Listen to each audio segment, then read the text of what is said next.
But he said nobody in his history of coaching had your level of work ethic. I mean, you hear so many guys tell stories about your work ethic. Yeah. What was really your work ethic like, and for how long did you stay disciplined? Well, I mean, every day. I mean, since 20 years. I mean, it was an everyday process, and trying to figure out strengths and weaknesses. For example, jumping ability. Man, my vertical was a 40, it wasn't a 46 or a 40, 45. My hands are big, but they're not massive. Right? So you got to figure out ways to strengthen them so your hands are strong enough to be able to palm a ball and do the things that you need to do.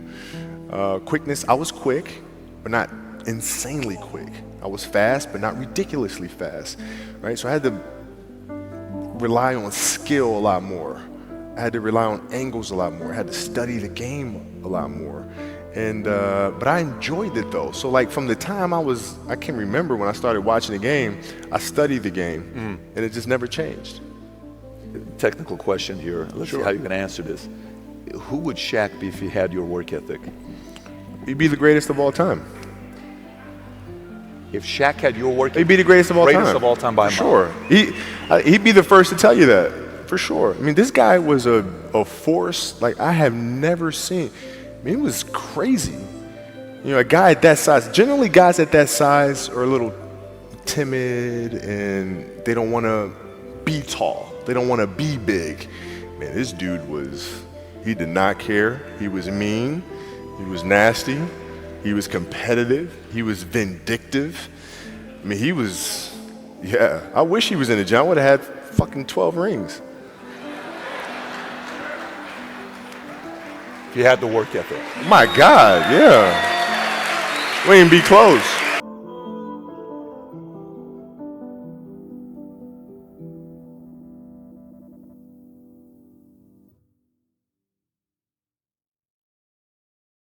There are certain moments in your life where you delivered bad news, tragic news, where you will forever remember exactly where you were at. I will forever remember where I was at when I got word that Kobe Bryant died. I will forever remember this. I was at Seasons 52 restaurant in Plano, and I'm sitting there with my wife and kids, and I'm reading this book about wolves to my two boys. And all of a sudden, I get 50, 60 text messages on my phone, and everybody saying, "Did you hear the news? Did you hear the news? Did you hear the news? Did you hear about Kobe? Did you hear about Kobe? I'm so sorry for your loss. I'm so sorry for your loss." What are these guys talking about?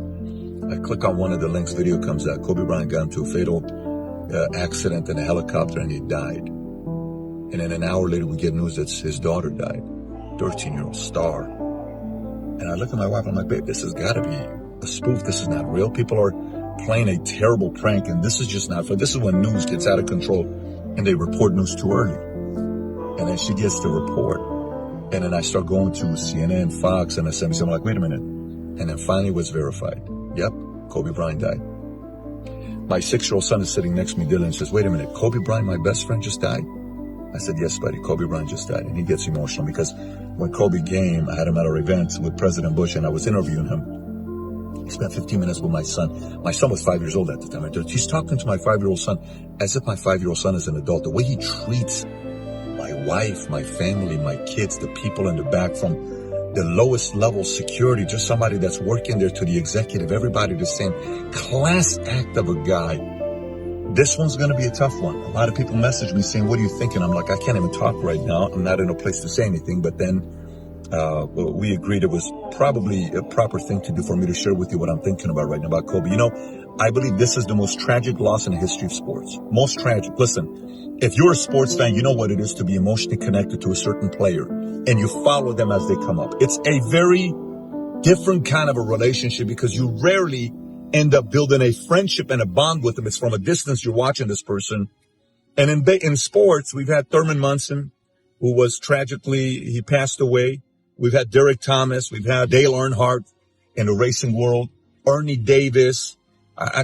Roberto Clemente gets his 3,000 hit. He's from Puerto Rico. He hears about what's going on in Nicaragua with the earthquake, gets in a private plane. I think he goes and he crashes the plane with 5 total people on the plane. They all died. And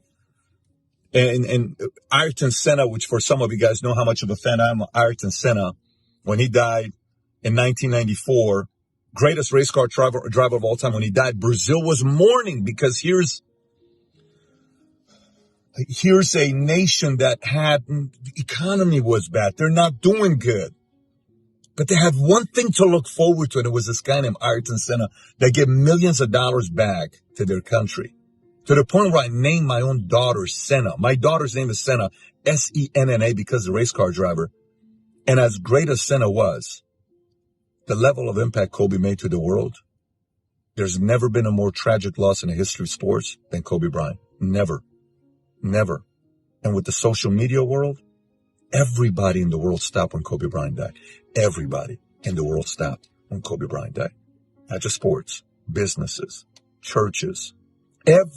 People were messaging me saying, the pastor stopped, broke down crying, saying, I got some bad news for you. The entire church stops saying Kobe Bryant just died. In the middle of a sermon. This is Kobe Bryant. It's not a regular guy. He impacted a whole way of thinking when it comes down to sports. There's a small group of people that belong in that mindset. Very few. Tigers, Jordans, Kobe's, Brady's, Senna's. It's not a big community. It's not. And he died. This guy won an Oscar. He's 41 years old. We're 6 weeks apart. When I think about Kobe, I think about my dad, because my dad and I would sit there watching this guy play. One of my dad's dreams was to watch him play live. I took him to courts. I sat right next to Kobe. My dad watched him play, couldn't believe it. I surprised him on his birthday, April 10th, 2010. Surprised him. He couldn't believe it. Like, Dad, this is what we're doing. He says, you're serious. Security escorted him to it. When Kobe played his last game, I was in Dallas. I was teaching a class to 400 of our students. I came down. My sister and I got in the car, got back to the house. It was 12:30. Obviously, West Coast, they were still playing, 12 o'clock, something like that. And he scores 60, and Shaq is on the corner saying, go for 40, go for 50. He goes for 60, making tough shots against Utah, I believe. Hayward was guarding him, I believe. Correct. I may be wrong, but I remember Hayward was guarding him. Scored 60 points. And this guy was just getting warmed up, man. You know, this one's going to hurt. This one's going to sting. This one's going to sting because, you know, Stephen A. Smith was saying something earlier, saying, you know, here's a guy that challenged everybody to think bigger. He says when basketball players would tell him, oh, I want to be an all-star, I want to be an MVP, he would say, tell me about your work ethic. He says he would interrogate you if you made big claims about what you want to do in your life. Oh, really? You're that serious about it? How hard did you work? He held everybody accountable. You have no idea how much I relate to this guy and how much I love this guy.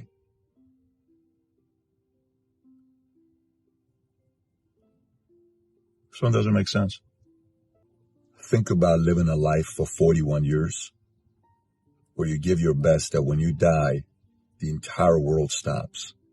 That's what this guy did. Kobe Bryant did exactly that. And he challenged everybody in all industries. All industries.